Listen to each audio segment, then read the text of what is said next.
Good morning to all of you मित्रों। आज आप vehicle maintenance and garage practice subject में chapter number 5 workshop management and practice विषे चर्चा करीशुं कि आ चैप्टरनी अंदर मित्रों आपणे वर्कशॉपनी अंदर कया कया प्रकारना काम करवामां आवे छे, मैन्युफेक्चरर, डीलर अने डिस्ट्रीब्यूटर साथे केवी रीते संकलन साधवामां आवे छे, कस्टमरने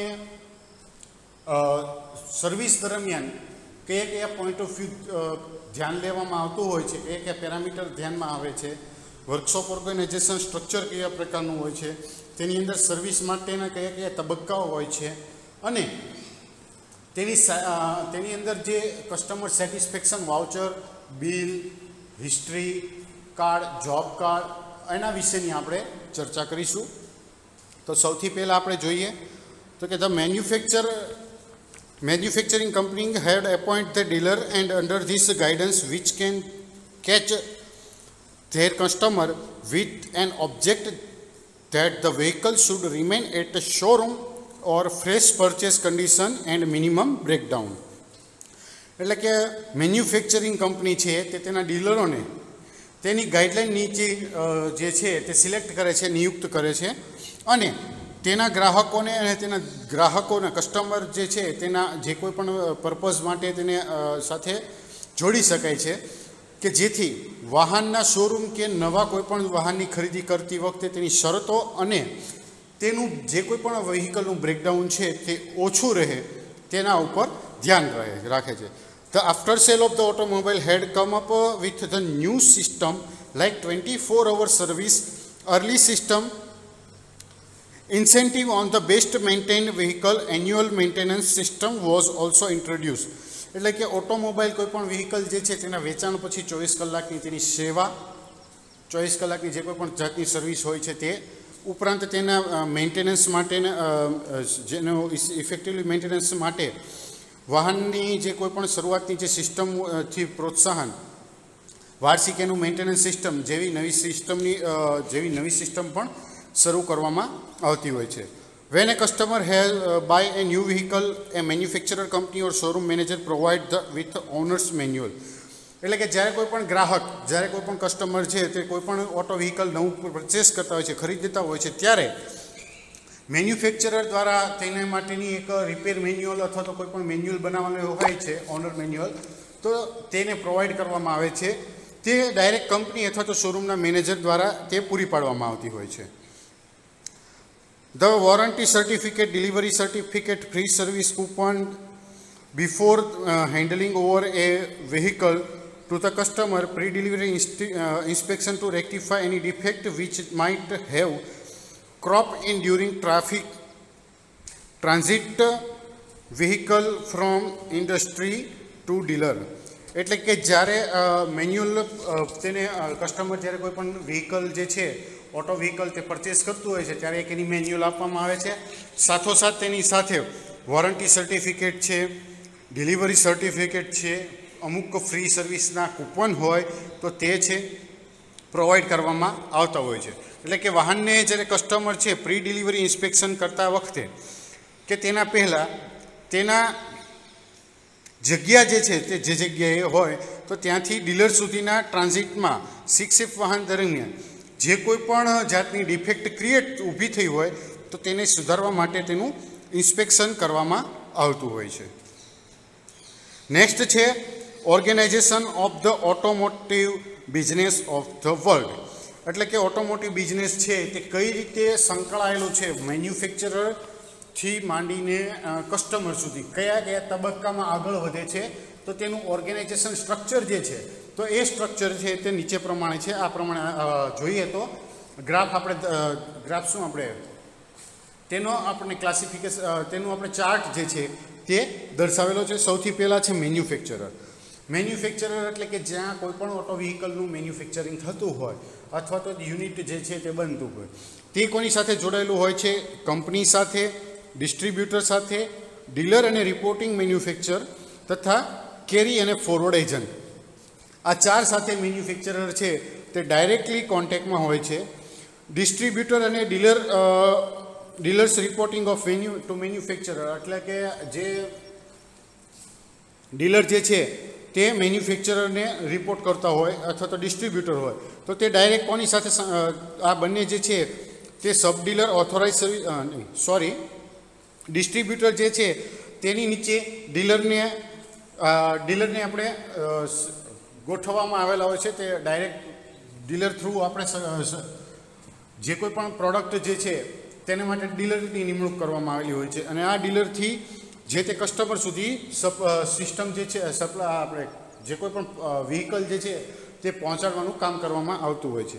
હવે આ જે ડીલર જે છે અથવા તો મેન્યુફેક્ચરરને ડાયરેક્ટ જે રિપોર્ટ કરતા ડીલર તે ડાયરેક્ટ નીચેના 3 યુનિટ સાથે સંકળાયેલા હોય છે. એક તો કે ઓથોરાઇઝ સર્વિસ સ્ટેશન કે જે ડાયરેક્ટ કંપની થ્રુ જ કંપની સાથે ડાયરેક્ટ કોન્ટેક્ટમાં હોય. નંબર 2 સબ ડીલર. ડીલર પણ પોતાની નીચે સબ ડીલરની નિમણૂક કરે છે. ધારો કે કોઈ પણ જગ્યાએ આપણે જોવા જઈએ તો કે ઇન્ડિયાની અંદર કોઈ યુનિટ છે, કોઈ પણ આપણે ઓટો વ્હીકલનું મેન્યુફેક્ચરર જે છે તે પોતે વ્હીકલનું મેન્યુફેક્ચરિંગ કરે છે. તો સૌથી પહેલાં એ શું કરશે તો કે સ્ટેટ વાઇઝ પોતાના ડિસ્ટ્રીબ્યુટર નક્કી કરશે. હવે સ્ટેટ વાઇઝ એના ડિસ્ટ્રીબ્યુટર નક્કી કર્યા પછી સ્ટેટ લેવલે જોવા જઈએ તો સ્ટેટ લેવલથી નીચેના લેવલે તેના ડીલર ડિસ્ટ્રિક્ટ વાઇઝ થશે. સ્ટેટથી ડિસ્ટ્રિક્ટ આવશે અને ડિસ્ટ્રિક્ટમાંથી આપણે જોવા જઈએ તો ડિસ્ટ્રિક્ટ પછી જે તાલુકા છે તો તેના લેવલે જોઈએ તો એમાં સબ ડીલર પણ આવતા હોય છે અને અમુક જગ્યાએ ડીલર પણ ડાયરેક્ટ નિમણૂક કરતા હોય છે કે જે કયા પ્રકારનો તાલુકો છે તેના ઉપર ડિપેન્ડ કરતું હોય છે. બરાબર. તો આ રીતે સબ ડીલર અને છેલ્લો આવે છે authorise spare dealer. Authorise spare ડીલરની અંદર આપણે જે સ્પેર પાર્ટનો ઉપયોગ કરતા હોઈએ છીએ તો તે સ્પેર પાર્ટ આપણને તેના જે કોઈ પણ નક્કી કરેલા જે હશે ડિસ્ટ્રીબ્યુટર તો કે ડીલર તો તેનેથી આપણે ડાયરેક્ટ મેળવી શકતા હોઈએ છીએ. હવે આપણે અંદર જોઈએ તો વધારે today corner of the vehicle operators on road and lakh of the employees who are working in this organization are dealing in the business of automobile. એટલે કે હાલ અત્યારના સમયમાં જે કોઈ પણ વાહનો રસ્તા ઉપર ચાલતા હોય છે તો તેના જે ઓપરેટર છે તેના કોર સંસ્થા અને તેની સાથે કામ કરતા લાખો કર્મચારીઓ માટે ઓટોમોબાઈલ વ્યવસાયની અંદર જે છે તે કામ કરી રહ્યા છે અને તેનો પોતાનું યોગદાન આપી રહ્યા છે. અને જે this may be manufacturing, sales, service or independently running their workshop. This may be following. એટલે કે આ જે કોઈ પણ યુનિટ સાથે સંકળાયેલા હોય છે તો તેની અંદર જોવા જઈએ તો કોઈ મેન્યુફેક્ચરિંગ સાથે સંકળાયેલા છે, કોઈ સેલ્સ એન્ડ ડિસ્ટ્રીબ્યુશન સાથે સંકળાયેલા છે, કોઈ સર્વિસ સાથે સંકળાયેલા છે, કોઈ ઇન્ડિપેન્ડન્ટ સર્વિસ સાથે સંકળાયેલા છે, કોઈ પોતાનું અલગથી વર્કશોપ પણ બનાવીને કામ કરે છે. તો આ બધા કઈ રીતે કામ કરે છે તેની અંદર જોવા જઈએ તો સૌથી પહેલાં છે મેન્યુફેક્ચરર કે જે આપણે ઉપર વાત કરી હતી. તો મેન્યુફેક્ચરરની અંદર છે they are the vehicles and keep a strict vigil to market trend, incorporate the latest research and development to their vehicle, customers' requirement after effective after sales service, etc. The target of the manufacturer is to yield the increased business and supply product to their customer. એટલે કે manufacturer છે તે વાહનો બનાવે છે અને બજારની અંદર એટલે કે માર્કેટની અંદર કયા પ્રકારનો ટ્રેન્ડ ચાલે છે તો તેના ઉપર પોતે સતત ફોલોઅપ લેતા હોય છે, તેની ઉપર ધ્યાન રાખતા હોય છે, તેની ઉપર નજર રાખતા હોય છે કે જેને આધારે તેના વાહનની અંદર જે કોઈ પણ જાતનું રિસર્ચ એન્ડ ડેવલપમેન્ટ કરવાનું હોય તો તેનો તે પોતે પૂર્ણ અભ્યાસ કરી શકે છે. અને જ્યારે કોઈ પણ વ્હીકલ જે છે અથવા તો કોઈ પણ ઓટો વ્હીકલ જે છે તેનું વેચાણ કર્યા પછી કસ્ટમર સેટિસ્ફેક્શન અથવા તો કસ્ટમરની જે કોઈ પણ જરૂરિયાત હોય તો તે પોતે પૂરી કરી શકે છે કે કેમ તે પણ અહીં ધ્યાનમાં લેવું પડતું હોય છે તેને. એટલે કે જે મેન્યુફેક્ચરર જે છે તેનો ટાર્ગેટ ગ્રાહકોનો જે કસ્ટમર જે છે તેના આધારે તેને પોતાનો વ્યવસાય એક્સપાન્શન વધારવાનો એનો વ્યવસાય વધારવાનો એટલે કે જે કોઈ બિઝનેસ ડેવલપમેન્ટ કરવાનું હોય તો કે અથવા તો બિઝનેસની અંદર કોઈ પણ જાતનું ચેન્જીસ કરવાનું હોય, કાંઈ પણ જાતની કસ્ટમરને લગતી કોઈ પણ ફરિયાદ હોય કે તેના સેટિસ્ફેક્શનને લગતા પોઈન્ટ ઓફ વ્યૂ હોય તો તેના આધારે પોતે જે કોઈ પણ રિસર્ચ એન્ડ ડેવલપમેન્ટ એની અંદર કરે છે તો તેના આધારે તે પોતે ફેરફાર કરી શકે છે અને તે કસ્ટમરને જે કોઈ પણ વસ્તુઓ છે અથવા તો જે કોઈ પણ સર્વિસ આપવાની હોય છે તો તે ઇફેક્ટિવલી આપી શકે છે. નેક્સ્ટ છે distributor. They are owned by company or may be franchisee given by the company. They have a jurisdiction to look after sales, spare, market, feedback, etc. or some state. તો કે distributor જે છે તે કાં તો direct કંપનીના હોય અથવા તો કોઈ પણ ફ્રેન્ચાઇઝી જે છે તે કંપની દ્વારા આપવામાં આવેલી હોય છે કે જેનું કામ જે છે તે સેલ્સ એટલે કે વેચાણ, સ્પેર એટલે કે જે અમુક જે વધારાનું જે સ્પેર પાર્ટનું ને અમુક સ્પેર વ્હીકલ રાખવાના હોય તો તેને લગતું, અને માર્કેટની અંદર જે કોઈ પણ જાતનો ફીડબેક મળતો હોય છે તેને સંભાળવાનું છે. ઉપરાંત અમુક કિસ્સાની અંદર તેનું જે કોઈ પણ કામ જે છે એ નક્કી કરવામાં આવેલું હોય છે. નેક્સ્ટ છે ડીલર. તો કે they look after sales, service, market, feedback, etc. and either reporting to manufacturer or distributor. હવે ડીલર જે છે તે આપણે જોઈએ તો જે ઉપર ઓર્ગેનાઇઝેશન સ્ટ્રક્ચરમાં જોયું હતું કે ડિસ્ટ્રીબ્યુટરની અંડરમાં આવે છે. તો ડીલરનું કામ શું છે કે ડિસ્ટ્રીબ્યુટરથી જે વ્હીકલ જે છે સપ્લાય કરેલું હોય છે કસ્ટમરને, તો તે સેલ્સ થયા પછી ની જે કોઈ સેવા જે કોઈ પણ જાતની સર્વિસ આવતી હોય, આફ્ટર સેલ્સ સર્વિસ અને માર્કેટના ફીડબેક પ્રમાણે તેનું મેન્ટેન કરવાનું કામ છે. અને તેનો રિપોર્ટ તે ડાયરેક્ટ ડિસ્ટ્રીબ્યુટરને અથવા તો ડાયરેક્ટ મેન્યુફેક્ચરર કંપનીને પણ આપી શકે છે. નીચે જોઈએ તો હવે નેક્સ્ટ આવે છે સબ dealer. They look after sales, service, spare, etc. But they are appointed by dealers and report to dealer only and limited area of the business. તો કે પેટા ડિલિવરીનું શું કામ છે તેમાં જોવા જઈએ તો કે તેનું કામ પણ ડીલરની જેમ જ આફ્ટર સર્વિસની અંદર જે કોઈ પણ જાતની સેવા આવતી હોય તે, ઉપરાંત સ્પેરના ને એને લગતા જે કોઈ પણ સ્પેર પાર્ટના ને એને લગતા જે કોઈ પણ જાતના ફીડબેક હોય, ઉપરાંત તેનું મેન્ટેન કઈ રીતે કરવા, તો તેને લગતી કામગીરી જે છે તે પેટા ડીલર્સની અંદર આવે છે. પણ તેનું ડાયરેક્ટ કોન્ટેક્ટ જે છે તે ડીલરની સાથે કરવામાં આવે છે અને ડીલરને જ તેને રિપોર્ટ કરવાનો હોય છે.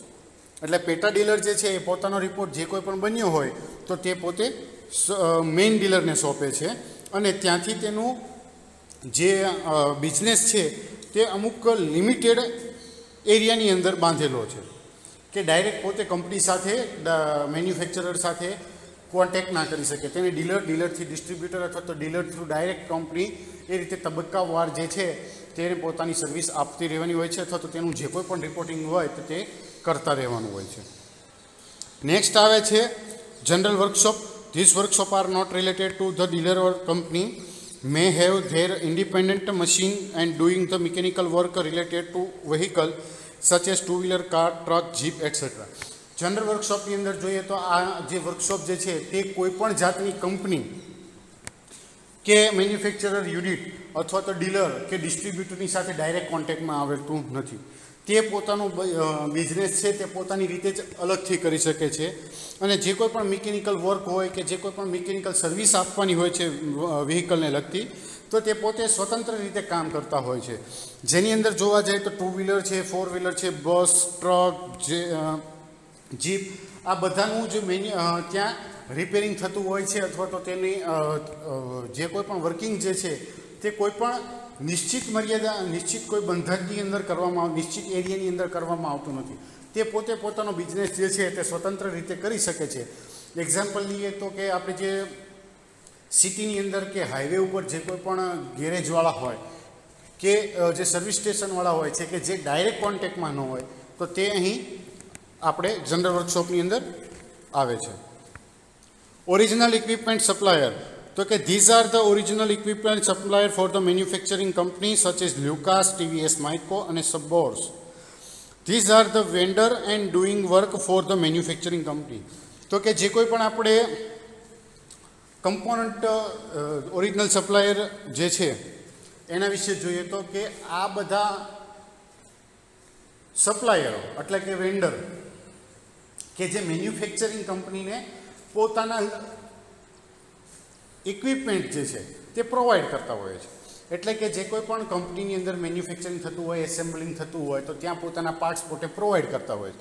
તો એવા જે છે એની અંદર જોવા જઈએ તો લ્યુકાસ, ટીવીએસ, માઇકો અને સુબ્રોસ આ મેઇન કંપનીઓ છે કે જે પોતાના ઇક્વિપમેન્ટ જે છે તે મેન્યુફેક્ચરિંગ કંપનીને સપ્લાય કરે છે અને તેના જે ડિસ્ટ્રીબ્યુશન વેન્ડર છે તે મેન્યુફેક્ચરિંગ કંપની માટે કામ કરતા હોય છે.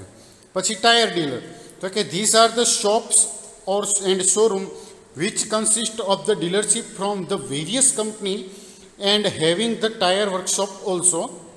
In India, there are companies which have dealerships such as MRF, JK and C8. તો કે ટાયર ડીલરની અંદર તેને તેની અંદર દુકાન અથવા તો શોરૂમ આવેલા હોય છે કે જેની અંદર અલગ અલગ પ્રકારની કંપનીઓની ડીલરશીપ અથવા તો ટાયર વર્કશોપ પણ તેને હોય છે. ભારતની અંદર આપણે જોવા જઈએ તો અમુક કંપનીઓ છે જેમાં JK ટાયર, C8 અને MRF વગેરે છે તે ડીલરશીપ ધરાવતા હોય છે. નેક્સ્ટ હવે જોવા જઈએ તો electrical workshop. In this workshop work is performed which are related to electrical and electronics fault, and also there are many electrician which are doing job independently. તો કે અહીં ઇલેક્ટ્રિક વર્કશોપની અંદર ઇલેક્ટ્રિકને લગતું કામ કરવામાં આવે છે અથવા તો ઇલેક્ટ્રોનિક્સને લગતું કામ કરવામાં આવે છે. વ્હીકલની અંદર જે કોઈ પણ પ્રકારની ઇલેક્ટ્રિક કે ઇલેક્ટ્રોનિક્સ ખામીઓ આવી હોય તો તેને સંબંધિત કાર્ય જે છે તે અહીં કરવામાં આવતું હોય છે કે જેમાં ઘણા ઇલેક્ટ્રિશિયનો કામ કરતા હોય છે અને આ યુનિટ જે છે પોતે અલગ સ્વતંત્ર રીતે પણ કામ કરી શકે છે. નેક્સ્ટ છે machine shop. In machine shop, the works related to manufacturing such as cylinder bore, crank job, welding, etc. are performed. So this shop have the various type of machine like lathe machine, drilling machine, boring machine and welding machine. તો કે machine શોપની અંદર જોવા જઈએ તો machine શોપની અંદર અલગ અલગ પ્રકારના મેન્યુફેક્ચરિંગને લગતા કામ જે છે તે કરવામાં આવતા હોય છે કે જેની અંદર જોવા જઈએ તો સિલિન્ડર બોર, ક્રેન્કને લગતી કોઈ પણ કાર્યવાહી હોય અથવા તો વેલ્ડિંગ. એટલે કે આ બધા જે ઇક્વિપમેન્ટ જે છે પાર્ટ્સ તો તેના ઉપર જે કોઈ પણ મશીનિંગ પ્રોસેસ કરવામાં આવતી હોય તો તેનું કામ જે છે તે અહીં મશીન શોપની અંદર કરવામાં આવતું હોય છે. અને મશીન શોપની અંદર અલગ અલગ પ્રકારના મશીન જે છે તે રાખવામાં આવેલા હોય છે કે જેમાં જોઈએ તો આપણે લેથ મશીન હોય છે, ડ્રિલિંગ મશીન હોય, મિલિંગ મશીન હોય, બોરિંગ મશીન હોય, વેલ્ડિંગ મશીન પણ રાખવામાં આવેલું હોય છે. નેક્સ્ટ છે બોડી બિલ્ડિંગ વર્કશોપ. તો કે in this workshop works are performed related to body building of new or used for the various type of vehicles such as bus, truck and jeeps etc. તો કે body building વર્કશોપની અંદર કોઈ પણ વ્હીકલનું body બનાવવાનું હોય, body એટલે કે structure આખું બનાવવાનું હોય તો તેને લગતું કામ જે છે તે અહીં કરવામાં આવતું હોય છે. અથવા તો જે કોઈ પણ અલગ અલગ પ્રકારના વ્હીકલો કે જે માર્કેટની અંદર તેનું એક્સિડન્ટ થયો હોય કે કોઈ પણ પ્રકારની ખામી થઈ હોય તો તેમાં રિપેરિંગ માટેનું કામ જે છે તે બોડી બિલ્ડિંગ વર્કશોપની અંદર કરવામાં આવે છે. જેમાં જોઈએ તો બસ, ટ્રક અને વગેરે જેવા વ્હીકલો છે તો તેને વ્હીકલ બિલ્ડિંગને લગતી તેના વ્હીકલનું જે સ્ટ્રક્ચર જે છે અથવા તો તેનું બોડી બિલ્ડિંગ છે તો તેને લગતા અલગ અલગ પ્રકારના કામ જે છે તે કરવામાં આવતા હોય છે. નેક્સ્ટ છે denting and painting workshop. Denting and painting વર્કશોપની અંદર જોવા જઈએ તો in this workshop the job related to dimming, denting and painting are performed. Dimming process is applied on the accidental vehicle, whereas the painting is operated on used vehicle. So that this workshop consists of the various type of instruments and machines which are used in denting and painting process. તો કે ડીમિંગ અને પેઇન્ટિંગની અંદર જોવા જઈએ તો આમાં બંને આ વર્કશોપની અંદર ડેન્ટિંગ એટલે કે જે કોઈ પણ વ્હીકલના જે બોડી ઉપર કામ કરવામાં આવેલું હોય તેની ઉપર ખાડા હોય, ટોચો પડી ગયો હોય, સ્ક્રેચ પડી ગયા હોય તો તેને લગતી કામગીરી જે છે તે કરવામાં આવતી હોય છે. ઉપરાંત પેઇન્ટિંગને લગતી કામગીરી છે તે પણ કરવામાં આવતી હોય છે. એટલે કે જે કોઈ પણ એક્સિડેન્ટલ વ્હીકલ ઉપર ડીમિંગની પ્રક્રિયા કરવામાં આવે ત્યારે તેમાં પેઇન્ટિંગ માટે ઉપયોગમાં જે કોઈ પણ વાહન પેઇન્ટિંગ પણ જે તે વાહનનું કરવામાં આવતું હોય છે। એટલે આ માટે ડીમિંગ અને પેઇન્ટિંગ માટે અલગ અલગ પ્રકારના સાધનો કે મશીનો જે હોય છે, ઇન્સ્ટ્રુમેન્ટ કે ઇક્વિપમેન્ટ તેની અંદર યુઝ કરતા હોય છે કે જે ડાયરેક્ટ અથવા તો ઇનડાયરેક્ટલી પેઇન્ટિંગ અને ડેન્ટિંગની પ્રોસેસ જે છે તો તેની અંદર પોતે ભાગ લેતા હોય। નેક્સ્ટ છે spare part shop. There are the shop which consist of all type of spare parts for the sale. Generally these are independently run by owner. તો કે સ્પેર પાર્ટ્સની શોપ જે છે તો કે આ એવા પાર્ટની સ્વતંત્ર માલિકીની જે છે તે એક શોપ છે કે જેની અંદર વ્હીકલની અંદર આવતા તમામ પ્રકારના સ્પેર પાર્ટ જે છે તેને વેચાણ માટે, સેલ માટે અહીં ઉપયોગ લેવામાં આવતો હોય છે કે જે પોતે કોઈપણ ડિસ્ટ્રીબ્યુટર કે કોઈપણ ડીલર અથવા તો ડાયરેક્ટ મેન્યુફેક્ચરિંગ કંપની સાથે કોન્ટેક્ટમાં આવતી નથી। તે પોતાનો બિઝનેસ જે છે તે સ્વતંત્ર રીતે કરી શકતી હોય છે।